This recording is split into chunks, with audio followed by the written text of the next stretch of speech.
కాపాడే life saving drugs కొంతమంది కబంధ హస్తాల్లోకి వెళ్ళిపోతుందా? మోనోపలి అనేది రాజ్యం వెళుతోందా? సామాన్యులకు అందుబాటులో లేకుండా పోతోందా? ఇది ఒక చర్చ అయితే ఇప్పుడు రాష్ట్ర వ్యాప్తంగా జరుగుతోంది. అసలు ఈ చర్చ ఎలా జరుగుతోంది, ఎందుకు కారణం ఏంటి, అసలు ఈ లైఫ్ సేవింగ్ డ్రగ్స్ కొంతమంది కబంధ హస్తాల్లోకి ఎందుకు వెళుతోంది, మెడిసిన్స్ మాఫియా ఎందుకు ఇలా జరుగుతోంది అని కనుక మనం ఆలోచిస్తే చాలా ఆసక్తికరమైన విషయాలు ప్రేక్షకులకు తెలుస్తుంది. ఇది వివరించే ముందు ఎవరు కూడా ఈ వీడియోని సాశాంతం చూడండి, స్కిప్ చేయకండి. ముఖ్యంగా సత్యవర్ధ పీపుల్ లైవ్ టీవీ కనుక చూసుకుంటే ఇప్పటికి 28,000 మంది ప్రేక్షకులు యూట్యూబ్లో యాడ్ అవుతున్నారు. దానికి చాలా సంతోషం. మీకు కనుక కంటెంట్ నచ్చినట్టయితే లైక్ బటన్ ప్రెస్ చేయండి. అలాగే మీరు మా వీడియోస్ చూడండి, అందులో కనుక విషయాలు మీకు నచ్చినట్టయితే మీరు బెల్ ఐకాన్ ప్రెస్ చేసి సబ్స్క్రైబ్ చేసుకోండి. మీ ఫ్రెండ్స్కి రిలేటివ్స్కి కూడా ఈ వీడియోని షేర్ చేయవలసిందిగా కోరుకుంటూ సబ్జెక్ట్లోకి వచ్చేద్దాం. ఆంకాలజీ, క్యాన్సర్ తీసుకున్నా, నెఫ్రాలజీ తీసుకున్నా, ఇతర ప్రాణాంతక వ్యాధులు ఏదున్నా కూడా మన ఇండియన్ గవర్నమెంట్ లైఫ్ సేవింగ్ డ్రగ్స్ని చాలా కంపెనీస్కి ఇచ్చింది. ఫర్ ఎగ్జాంపుల్ నోవర్టీస్ తీసుకుంటే లైఫ్ సేవింగ్ డ్రగ్స్ అక్కడ ఉన్నాయి. అయితే ఇలాంటివి చాలా రకాలు ఉన్నాయి. ఈ విషయం వచ్చేప్పటికి ప్రతి ఒక్కళ్ళు కూడా హాస్పిటల్కి వెళ్తారు. కార్పొరేట్ హాస్పిటల్స్ ఉన్నాయి, అక్కడికి వెళ్తారు, డాక్టర్కి చూపించుకుంటారు. డాక్టర్ మొత్తం పరీక్షించి స్కాన్స్ తీసి వాళ్ళకి మెడిసిన్స్ సజెస్ట్ చేస్తారు. ఓకే, ఇందులో నో ప్రాబ్లం. అయితే ఇక్కడ ప్రాబ్లం ఎక్కడ వస్తుందంటే డాక్టర్ ప్రిస్క్రిప్షన్ ఇచ్చినప్పుడు దాని మీద ఒక మెడికల్ రిప్రజెంటేటివ్ సంబంధించిన నెంబర్ కూడా ఇస్తున్నారు. అంటే ఏదైతే ఒక సూపర్ స్టాకిస్ట్ ఉంటారో, ఏ కంపెనీ ఉంటుందో ఆ మెడికల్ రిప్రజెంటేటివ్ ఆ నెంబర్ అక్కడ మెన్షన్ చేస్తున్నారు. మెన్షన్ చేసిన తర్వాత డాక్టర్ ముందే చెప్పేస్తున్నారు, మీకు ఈయన కనుక ఫోన్ చేస్తే ఈ మెడిసిన్స్ అందుబాటులో ఉంటాయి, మరి బయటికి ఎక్కడికి వెళ్ళినా కూడా మీకు దొరకటం కష్టం అని చెప్పి ఒక సజెషన్ కూడా ఇచ్చేస్తున్నారు. పేషెంట్ పరిస్థితి ఎలా ఉంటుందంటే తన ప్రాణాలు ప్రమాదంలో ఉన్నాయి, ఎలాగైనా బతికి బయటపడాలి. అందుకని డాక్టర్లు ఏం చెప్పినా కూడా వాళ్ళ మీద నమ్మకం గురి. దాంతో వాళ్ళు ఏం చేస్తారంటే ఆ రిప్రజెంటేటివ్ నెంబర్కే ఫోన్ చేస్తారు. రిప్రజెంటేటివ్ ఫోన్ కాల్ రిసీవ్ చేసుకొని అతను ఏం అడుగుతాడంటే ఫస్ట్ అతని నేము, పేషెంట్ నేము, తర్వాత ఆధార్ కార్డు, పాన్ కార్డు, తర్వాత ప్రిస్క్రిప్షను, ఇవన్నీ కూడా డీటెయిల్స్ అన్నీ కూడా తీసుకుంటాడు. అలాగే వీలైతే అడ్రస్ కూడా తీసుకుంటాడు. తీసుకున్న తర్వాత అతను పెట్టేస్తాడు. పెట్టేసిన తర్వాత కొత్త కాలం ఒక అరగంట అయ్యేటప్పటికి సూపర్ స్టాకిస్ట్ నుంచి ఫోన్ కాల్ వస్తుంది. సో మీ వివరాలన్నీ కూడా మాకు అందాయి, మీకు మెడిసిన్ ఏం కావాలి ఆ ప్రిస్క్రిప్షన్ చూసాము, మీకు తొందరలోనే మేము అందజేయడం జరుగుతుందని చెప్తారు. ఆ తర్వాత ఆ ఏ మెడికల్ రిప్రజెంటేటివ్ ఉన్నారో అతనికి నిర్ణీత సమయానికి తీసుకెళ్ళి ఆ మెడిసిన్ని హ్యాండ్ ఓవర్ చేయడం జరుగుతుంది. అయితే ఇక్కడ క్వశ్చన్ ఏంటంటే ఆధార్ కార్డు. అసలు ఆధార్ కార్డు మనం ఇవ్వచ్చా, ఇవ్వకూడదా? ఇప్పుడు మీరు ట్రావెల్ చేస్తున్నారు ట్రైన్స్లో, కంపల్సరీ మీరు ఆధార్ కార్డు సబ్మిట్ చేస్తున్నారు. అలాగే సిమ్ కార్డు కొనడానికి వెళ్తాము, సిమ్ కార్డు కొన్నప్పుడు కూడా మన ఆధార్ కార్డు ఇస్తున్నాం. మీరు బాగా గుర్తుండే ఉంటుంది, పవర్ స్టార్ పవన్ కళ్యాణ్ ఎలక్షన్స్కి ముందు ఈ వాలంటీర్ల విషయంలో కూడా ఒక ప్రకటన చేశారు. ఏమనంటే ఆధార్ కార్డు వివరాలు మీరు ఎవరికి కూడా అందచేయకండి. ముఖ్యంగా ఆ రోజు ఈ వాలంటీర్లు ఈ డేటాను తీసుకొని కొన్ని అసాంఘిక శక్తులకి ఇవ్వటం వల్ల దాదాపు 30,000 మంది ఆడవాళ్ళు ఆ రోజు మిస్సింగ్ అని చెప్పి ఆయన ఒక ప్రకటన కూడా చేశారు. మీకు బాగా గుర్తుండే ఉంటుంది. అప్పుడే అసలు ఆధార్ కార్డు గురించి అందరికీ కూడా ఒక డిస్కషన్ వచ్చింది. అసలు ఆధార్ కార్డు ఎవరికి ఇవ్వాలి, ఎవరికి ఇవ్వకూడదు, ఈ విషయంలో క్లారిటీ అనేది మనం తీసుకోవాలి. ఇప్పుడు చాలామందికి నాలెడ్జ్ ఉన్న వాళ్ళు ఆధార్ అని చెప్పేసి ఒక యాప్ ఉంది. ఈ యాప్లో మీకు ఏంటంటే మీరు దీన్ని బ్లాక్ చేసుకోవచ్చు. మీ ఆధార్ కార్డుని ఎవరైనా సరే యాక్సెస్ చేసి మీ డేటాని తీసుకెళ్ళడానికి ఆధార్ యాప్లో అవకాశం ఉండదు. ఒకవేళ మీకు ఏదైనా ఎవరికైనా అర్జెంటుగా ఇంకా గవర్నమెంట్ నామ్స్ ప్రకారం ఇవ్వాల్సి వస్తే అప్పుడు కేవలం అది 8 సెకండ్లు మాత్రమే ఓపెన్ అవుతుంది, తర్వాత ఆటోమేటిక్గా క్లోజ్ అయిపోతుంది. కొంతమంది ఏం చేస్తారంటే దాన్ని మొత్తం కూడా బ్లాక్ చేసేస్తారు. కేవలం 4 డిజిట్లు మాత్రమే కనబడేట్టుగా కూడా ఏర్పాటు చేసుకునే అవకాశం ఉంటుంది. సాధారణంగా మనం ఈ 4 డిజిట్స్ మాత్రమే మనం ఇచ్చినప్పుడు ఏంటంటే దీన్ని ఎవరు కూడా పూర్తి స్థాయిలో డీటెయిల్స్ తీసుకునే అవకాశం ఉండదు. కానీ చాలామందికి ఈ టెక్నికల్ నామ్స్ తెలియవు. వెంటనే ఏం చేస్తారంటే ఆధార్ కనుక ఇచ్చినట్టయితే, ముఖ్యంగా పాన్ కార్డు ఇచ్చినప్పుడు, ఆధార్ కార్డు ఇచ్చినప్పుడు ముఖ్యంగా ఈ మెడికల్ రిప్రజెంటేటివ్స్ ఇన్సూరెన్స్ డీటెయిల్స్ కూడా అడుగుతున్నారు. సో ఇన్సూరెన్స్ డీటెయిల్స్ తీసుకున్న తర్వాత ఈ డేటా ప్రకారం అసలు ఫైనాన్షియల్ స్టేటస్ తెలిసే అవకాశం ఉంది. ఆ పేషెంట్ ఎంతవరకు ఎఫర్ట్ పెట్టి పెట్టగలడు, ఇది మెడికల్ రిప్రజెంటేటివ్ కనుక తెలిస్తే సూపర్ స్టాకిస్ట్కి తెలుస్తుంది, సూపర్ స్టాకిస్ట్కి తెలిస్తే డాక్టర్ కూడా తెలుస్తుంది. దీనివల్ల ఏంటంటే ఒక పేషెంట్ దగ్గర నుంచి ఫైనాన్షియల్ స్టేటస్ తెలిస్తే ట్రీట్మెంట్ కాస్ట్ పెంచేటువంటి అవకాశాలు ఉన్నాయి. లేకపోతే అసలు తెలియటమే కరెక్ట్ కాదు, ఎథిక్స్ కాదు. అసలు ఫస్ట్ ఎలాగైనా సరే మన ఫైనాన్షియల్ డీటెయిల్స్ ఇంకొకరికి తెలియటం మాత్రం 100% రాంగ్. ఇది ఎప్పుడైతే జరుగుతుందో దాని ప్రకారం ఏంటంటే ఈ మెడిసిన్స్ అన్నీ కూడా అతనికి డిస్ట్రిబ్యూషన్ అవుతాయి. కొన్నిటికి బిల్స్ ఉంటాయి, కొన్నిటికి బిల్స్ ఉండవు. రిమెంబర్స్మెంట్ ఎవరైనా పెట్టుకునేటప్పుడు మాత్రం వాటికి మెడిసిన్స్ ఇచ్చి బిల్ ఇచ్చేస్తారన్న ఆరోపణలు కూడా వస్తున్నాయి. అసలు బేసికల్గా ఫండమెంటల్గా ఈ ప్రొసీజర్ ఎథికల్గా చాలా రాంగ్. మన ఇండియన్ మెడికల్ కౌన్సిల్ నామ్స్ ప్రకారం మనం ఒక్కసారి చాలా వీడియోస్లో మనం చెప్పాం, మరొకసారి చెప్తున్నాను. ఏ డాక్టర్ అయినా సరే ఒక మెడిసిన్ని జెనరిక్ నేమ్తో మాత్రమే రాయాలి. ఒకవేళ బ్రాండ్ నేమ్ సజెస్ట్ చేయాలనుకుంటే బ్రాండ్ నేమ్ సజెస్ట్ చేయొచ్చు. ఆ చాయిస్ మాత్రం పేషెంట్కి ఉంటుంది. అలాగే ఒక నెంబర్ ఇచ్చి ఆ నెంబర్ ద్వారా ఒక సూపర్ స్టాకిస్ట్ ద్వారా కొనాలి అనేది కేవలం అది మోనోపలి కింద వస్తుంది. తర్వాత ఒక చట్టంలో పేషెంట్ని బిగించినట్టు అవుతుంది. అంటే పేషెంట్ స్వేచ్ఛ లేదు, తను బయట మార్కెట్లోకి వెళ్ళలేడు, వేరే వాళ్ళ దగ్గర తీసుకోలేడు. అంటే ఇది కేవలం ఇది ఎంతవరకు న్యాయం, ఎంతవరకు ధర్మం, దీనివల్ల అసలు ఎలాంటి ఇబ్బందులు ఎదురవుతాయి కనుక చూసుకుంటే ఈ మోనోపలి ఎప్పుడైతే వచ్చిందో దీనికి చాలామంది ఇప్పుడు డబ్బులు ఎక్కువ పెట్టి తీసుకునేటువంటి అవకాశం ఉంటుంది. ఎందుకంటే ఆల్టర్నేటివ్ మెడిసిన్ అనేది ఉండదు, అక్కడే తీసుకోవాలి. అలాగే ఇప్పుడు చాలా బ్రాండ్స్ ఉన్నాయి, అందులో ఈక్వలెంట్ బ్రాండ్ ఏదైనా మంచిది ఉంటే అది తీసుకునే అవకాశం కూడా ఉండదు. ముఖ్యంగా మన సుప్రీంకోర్టు డైరెక్టివ్స్ ప్రకారం ఈ ప్రిస్క్రిప్షన్ అనేది జెనరిక్ నేమ్లో కనుక లేకపోతే అది డాక్టర్ ఒక రకంగా చెప్పాలంటే ఆ ఎథిక్స్ని పాటించినట్లే. మరి ఈ రకంగా ముందుకెళ్ళినట్టయితే పేషెంట్ తన స్వాతంత్రాన్ని ఎక్కడ కోల్పోతున్నాడో మనకి స్పష్టంగా తెలుస్తోంది. మరొక విధంగా కనుక చూసుకుంటే కెమిస్టులు ఈరోజు మార్కెట్లో కనుక మనం చూసుకుంటే కెమిస్టుల పరిస్థితి, ఆర్థిక పరిస్థితి చాలా దారుణంగా ఉంది. వాళ్ళు ప్రతి ఏడాది కనుక చూసుకుంటే 20% ఖర్చు అనేది పెరిగిపోతుంది.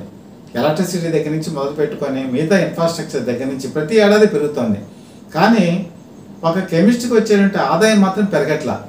ఇప్పుడు 100% కనుక మనం ఈ మెడికల్ బిజినెస్లో చూసుకుంటే పిడి కంపెనీస్ ఉన్నాయి, ప్రాపకాండా డిస్ట్రిబ్యూషన్ కంపెనీస్ ఉన్నాయి. ఇప్పుడు డాక్టరు ఇలా కాకపోతే ప్రాపకాండా డిస్ట్రిబ్యూషన్ కంపెనీకి రాశాడు అనుకుందాం, అది కూడా కొద్దిమంది చేతుల్లోనే ఉంది. సో ఆ మెడిసిన్ అక్కడికే వెళ్ళి కొనుక్కోవడం వల్ల ఆ ప్రిస్క్రిప్షన్ కూడా కెమిస్ట్కి రాదు. పోనీ అటాచ్డ్ కౌంటర్స్ ఉన్నాయి, అటాచ్డ్ కౌంటర్స్ ఉండేటప్పుడు ఇక్కడ డాక్టర్ ఏం చెప్తున్నాడు, అటాచ్డ్ కౌంటర్లో ఉండేటువంటి వాటిని మాత్రమే కొనండి అని చెప్పి అక్కడున్న అవైలబిలిటీ ఉన్న బ్రాండ్స్ రాస్తున్నారు. దీనివల్ల ఏమవుతుంది, పేషెంట్కి వేరే చాయిస్ లేదు, అక్కడికే వెళ్ళి అక్కడ ఉన్నటువంటి అటాచ్డ్ కౌంటర్లోనే తీసుకుంటాడు. దీన్ని బట్టి చూస్తే అక్కడ ఉన్నటువంటి ప్రిస్క్రిప్షన్స్ కెమిస్ట్కి రాదు. అంటే ఇప్పుడు నేను చెప్పినటువంటి మెథడ్స్ చూసుకుంటే మోనోపలి సూపర్ స్టాకిస్ట్లకి డాక్టర్ ద్వారా ఈ మెడికల్ రిప్రజెంటేటివ్ ద్వారా ఈ బిజినెస్. రెండో విషయం వచ్చేప్పటికి ప్రాపకాండా డిస్ట్రిబ్యూషన్ కంపెనీస్ వీటికి వెళ్తారు. సరే వీటి ధర ఎలా ఉంటుంది అంటే మిగతా వాటి కంపేర్ చేసిన బ్రాండ్స్లో అవైలబిలిటీ బ్రాండ్స్లో ఈ బ్రాండ్ రేట్ చాలా ఎక్కువగా ఉంటుంది. అలాగే అటాచ్డ్ కౌంటర్స్లో మన ఫండమెంటల్ రేట్ని హరించడమే. అటాచ్డ్ కౌంటర్లోనే తీసుకోవాలంటే ఆ ప్రిస్క్రిప్షన్స్ కూడా కెమిస్ట్కి రావు. మరి ఇక మిగతాది ఎక్కడి నుంచి వస్తాయి, వచ్చే అవకాశం ఎక్కడుంది, బిజినెస్ ఏ విధంగా వస్తుంది, కెమిస్ట్ ఏ విధంగా సర్వైవ్ అవుతాడు, ఇది కనుక చూసుకుంటే $1 మిలియన్ ప్రశ్న. కాబట్టి ఒక కెమిస్ట్రీకి వచ్చేటువంటి బిజినెస్ దాదాపు 80% కెమిస్టులు కేవలం బిజినెస్ కోల్పోతున్నారు. కేవలం 20% మోనోపలి ఉన్నటువంటి డిస్ట్రిబ్యూటర్స్ కానీ, లేకపోతే ఇన్ఫ్లుయెన్స్ చేసే కెపాసిటీ ఉన్నవాళ్ళు కానీ, లేకపోతే డాక్టర్స్ వాళ్ళతో ఉన్నటువంటి ఆర్థిక సంబంధాల వల్ల ఉన్న వాళ్ళు మాత్రమే దీన్ని ఎంజాయ్ చేయగలుగుతున్నారు. మరి డాక్టర్కి ఏంటి ఇంత సంబంధం, డాక్టర్ ఎందుకు ఇలా చేస్తున్నాడు అని కనుక ఆలోచిస్తే దీని మీద చాలామంది ఆరోపణలు చేస్తుంది ఏంటంటే ఫర్ ఎగ్జాంపుల్ డాక్టర్కి బెనిఫిట్ ఉంటుంది, క్విక్ బ్యాక్ అంతా కూడా ఇక్కడ జరుగుతుంది. మెయిన్ వచ్చేప్పటికి 1+1 ఆఫర్ ఉందనుకోండి. ఒక కంపెనీ 1+1 ఆఫర్ ఉన్నప్పుడు ఒకటి పేషెంట్కి వెళ్ళిపోతుంది, ఆ ఆఫర్లో ఉన్న 1% ఏమవుతుందంటే డాక్టర్కి వెళ్ళిపోతుంది 1+1లో. దీన్ని జనగా 1 అనేటప్పటికీ చాలామంది తక్కువ అమౌంట్ అనుకుంటారు, చాలా పెద్ద amount. For example injection cost ఒక 20,000 అనుకుందాం. 1+ ఆఫర్లో అన్న మిగతా 20,000 రూపీస్ డాక్టర్కి ఇస్తున్నట్టుగా కూడా అనధికార వర్గాలు తెలియజేస్తున్నాయి. దీనివల్ల ముగ్గురు కూడా షేర్ చేసుకుంటారు, medical representative, doctor, monopoly stockist. ఈ ఆరోపణ నిజమా కాదా అని చెప్పేసి సత్యవర్ధన్ పీపుల్ లైవ్ టీవీ కొంతమంది పెద్ద కెమిస్టుల్ని వాళ్ళని కూడా మాట్లాడటం జరిగింది. చాలామంది అంతర్గత సంభాషణలో చెప్పడం ఏంటంటే ఇది నిజమే, మేము కూడా ఏం చేయలేము, ఎందుకంటే ఇది కొంతమంది బలీయమైనటువంటి శక్తుల చేతుల్లో ఉంది, మేము కూడా ఈ విషయంలో ఏమి చేయలేకపోతున్నామని చెప్పేసి బాధపడ్డారు. అయితే దీనికి మనం కనుక చెప్పుకుంటే పిల్లి మెడలో గంట కట్టడం. పిల్లి మెడలో గంట కట్టడం అంటే బహుశా ఈ జనరేషన్స్కి తెలియకపోవచ్చు, కానీ పిల్లి ఎలకల్ని చీల్చి చెండాడే ప్రాణాలు తీసేస్తుంటే పిల్లి మెడలో కనుక గంట కడితే ఆ గంట శబ్దం విని మనం పారిపోవచ్చని ఎలకలు తీర్మానించుకుంటాయి. కానీ నిజంగా ఒక ఎలకెళ్ళి పిల్లి మెడలో గంట కట్టడానికి ఏది సాహసిస్తుంది, ఏది వెళ్ళడానికి వెళ్ళినా కూడా తినేస్తుంది. సో ఇది కేవలం ఈ సామెతో కథో ఇక్కడ అదే రకంగా మనకి చెప్పుకోక తప్పదు. దీన్ని ఎవరు మార్చలేదా, ఎవరు కూడా దీన్ని సరిదిద్దలేరా అంటే ఎవరికి ఆ సాహసం ఉన్నట్టుగా కూడా కనిపించట్లేదు. ముఖ్యంగా ఈరోజు సత్యకుమార్ యాదవ్ గారు కనుక చూసుకుంటే ఆయన ఆరోగ్య శాఖ మంత్రిగా ఉన్నారు. ఈ విషయాలు చాలా వరకు ఆయన దృష్టికి తేవడానికి మరి చాలామందికి అవకాశం ఉండకపోవచ్చు. మన ఛానల్ ద్వారా దీన్ని టెలికాస్ట్ చేస్తున్నాం. ఇప్పటికైనా ఈ వాస్తవ పరిస్థితులు ఇందులో నిజం ఉందా లేదా ఒకసారి నిర్ధారించుకోండి. నిజం ఉంటే మాత్రం ఖచ్చితంగా చర్యలు తీసుకునే అవకాశం ఉంటే పేషెంట్ మెయిన్ బెనిఫిట్ పొందుతాడు. ఎందుకంటే ఈరోజు కెమిస్టు వాళ్ళ ఆర్తనాదాలు, బిజినెస్ లేక వాళ్ళు పడుతున్న ఇబ్బందులు, ఈరోజు చాలామంది క్లోజ్ చేసేస్తున్నారు బిజినెస్లో. 80% కెమిస్ట్రీ కనుక చూసుకుంటే వాళ్ళ ఖర్చులే మిగులుతున్నాయి, సమయం మిగులుతుంది తప్ప నిర్వహణకు అయ్యేటువంటి ఖర్చు కూడా రావట్లేదు. పిల్లెట్ బోట్లు వెలుస్తున్నాయి, చాలామంది క్లోజ్ చేసి వెళ్ళిపోతున్నారు. ఎవరు కూడా రోజువారీ కనుక చూసుకుంటే 10,000 బిజినెస్ కూడా చేయలేని పరిస్థితిలో ఉన్నారు. కొన్ని కౌంటర్లు అయితే కేవలం 3,000 రూపీస్ మాత్రమే చేస్తున్నారు. సో 3,000తో వాళ్ళు కరెంట్ ఖర్చులు కట్టుకొని కుటుంబాన్ని ఎలా గడుపుతారన్నది కూడా ఒక $1 మిలియన్ ప్రశ్నే. కాబట్టి ఈ మోనోపలి లేకపోతే ఈ మోనోపలి మాఫియా, మెడిసిన్స్ మాఫియా, కెమిస్టులు వాళ్ళ కబంధ హస్తాల్లో పెట్టుకొని వాళ్ళ ఆతనాదాలు చేస్తుంటే మరి వాళ్ళు ఆనందపడుతున్నారో లేకపోతే ఏ విధంగా చేస్తున్నారో లేకపోతే భయంకరమైన ప్రాఫిట్స్ సంపాదిస్తున్నారో వాళ్ళ విజ్ఞతకి వదిలేయాలి. ముఖ్యంగా ఇక్కడ కనుక చూసుకుంటే అసలు క్వశ్చన్ ఏంటంటే ప్రిస్క్రిప్షన్. ఇప్పుడు ప్రిస్క్రిప్షన్ ప్రకారం మన కెమిస్ట్రీ అందరూ కూడా మెడిసిన్స్ ఇవ్వాలి, ఇది డ్రగ్ కంట్రోల్ డిపార్ట్మెంట్ ఆదేశాలు. అయితే ప్రిస్క్రిప్షన్ అనేది మనం ఏ విధంగా దాన్ని జస్టిఫికేషన్ చేయాలి, ఇది కూడా ఒక క్వశ్చనే.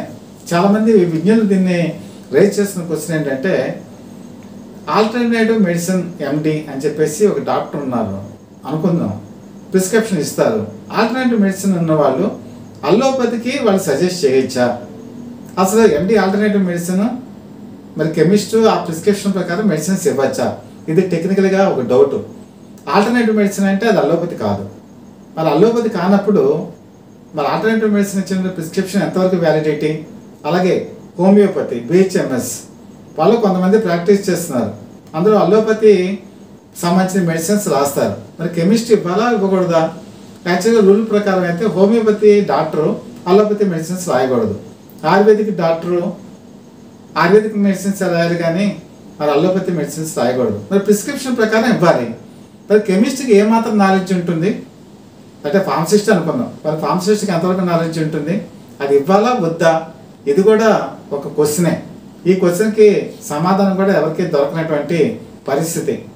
కాబట్టి ఈరోజు ముఖ్యమంత్రి చంద్రబాబు నాయుడు గారు కానీ అలాగే ఆరోగ్య శాఖ మంత్రి సత్యకుమార్ యాదవ్ గారు కానీ చాలామంది విజ్ఞప్తి చేస్తుంది ఏంటంటే కబంధ హస్తాల్లో ఉన్నటువంటి వీటిని విడిపించి అలాగే ఈ ఎసెన్షియల్ డ్రగ్స్, లైఫ్ సేవింగ్ డ్రగ్స్ని సాధ్యమైనంత వరకు చాలామందికి విస్తరింప చేసేలా చేయాలని, అందరూ కోరుకుంటున్నారు. అయితే కొంతమంది క్వశ్చన్ ఏంటంటే ఎవరైనా అప్లై చేస్తేనే కదా మరి మోనోపలి తగ్గుతుంది, అందరికీ ఇవ్వచ్చు అంటే నిజమే, ఈ ప్రయత్నాలు చాలా జరిగాయి. కొంతమంది అప్లై చేసుకున్నా కూడా మరి ఈరోజు ఆంధ్రప్రదేశ్కి సంబంధించి ఎసెన్షియల్ డ్రగ్స్లో ఒకే ఒక స్టాకిస్ట్లో ఉన్నారు అంటే మరి ఈ కారణం ఏంటి? నిజంగా అప్లై చేసి వాళ్ళకి రావట్లేదా, లేకపోతే అప్లై చేయడానికి సాహసించలేకపోతున్నారా, లేకపోతే ఆ కంపెనీ ఇవ్వట్లేదా? దీని మీద కూడా విచారణ జరగవలసిన అవసరం ఉంది. ఎందుకంటే కెమిస్టులు ఎవరు అడగలేనటువంటి పరిస్థితి. సామాన్య కెమిస్టులు వాళ్ళ బిజినెస్ ఎంత చూసుకొని వెళ్ళిపోవాలని అనుకుంటారు తప్ప ఇంత ఎంక్వైరీ చేసి లేకపోతే ఇంతకు ముందుకు వెళ్ళేటువంటి అవకాశం ఉండదు. సత్యకుమార్ యాదవ్ గారు కూడా ఈ విషయంలో ఒకసారి పరిశీలించి అసలు మన స్టేట్కి సంబంధించి ఎసెన్షియల్ డ్రగ్స్లో ఒకళ్ళు లేక ఇద్దరు ఎందుకుంటున్నారు, మిగతా వాళ్ళు ఎందుకు ఉండలేకపోతున్నారు, దానికల్లా కారణాలు ఏంటి, దీని వెనకాల ఏదైనా శక్తులు పోరాటం ఉందా, శక్తుల ప్రోద్బలం ఉందా, మిగతా వాళ్ళని ఇందులోకి రానివ్వట్లేదా, ఈ కబంధావస్థలను అట్టిపెట్టుకోవడానికల్లా కారణాలు ఏంటి, ఇది కూడా విశ్లేషించవలసిన అవసరం ఉంది. సామాన్య కెమిస్ట్ ఎవరు కూడా దీన్ని విశ్లేషించలేరు. ఎందుకంటే వాళ్ళ దైనందిన కార్యక్రమాల్లో వాళ్ళ బతుకు తెరువు గురించి ఆలోచిస్తారు తప్ప సూపర్ స్టాకిస్ట్ ఒకళ్ళు ఉన్నారా, ఇద్దరు ఉన్నారా, లేకపోతే వెళ్ళి ఒక రిటర్న్ కంప్లైంట్ ఇద్దాం, రిటర్న్ కంప్లైంట్ ఇచ్చిన తర్వాత వాళ్ళ పరిస్థితి ఏంటో వాళ్ళకే డౌట్, రేపు వాళ్ళని మనుగడ సాగించగలరా లేదా, ఇవన్నీ కూడా చాలా మందికి భయాలు ఉంటాయి. ఈ భయాలు సామాన్య కెమిస్ట్ ఎవరు చేయలేరు, అంత ముందుకు వెళ్ళలేనటువంటి పరిస్థితి. ఇంత ఆయన చెప్పినట్టు పిల్లిమెల్లో గంట కట్టడం అనే తత్వంలో ఉంటుంది. కాబట్టి ముఖ్యంగా కబంధ అవస్థ నుంచి కొన్ని ఎసెన్షియల్ డ్రగ్స్ని కాపాడవలసిన బాధ్యత తెలుగుదేశం పార్టీ కూటమి తీసుకొని దాని నిజాలకి నిగ్గు తెల్చి ఒక అవసరమైతే ఎంక్వైరీ కమిషన్ వేసి మీరు దీని మీద ముందుకెళ్లాల్సిన అవసరం ఉందని కూడా చాలామంది కోరుకుంటున్నారు. కాబట్టి ఈ వీడియో చూసిన తర్వాత రాష్ట్ర అధికార యంత్రాంగం ప్రతిస్పందించాల్సిందిగా కూడా సామాన్య కెమిస్ట్ కూడా కోరుకుంటున్నారు. దీన్ని ముందుకు తీసుకెళ్ళి మంచి సత్వర న్యాయం కూడా జరగాలని చెప్పి ఆశిస్తూ మీ దగ్గర నుంచి సెలవు తీసుకుంటున్నాను. నమస్కారం.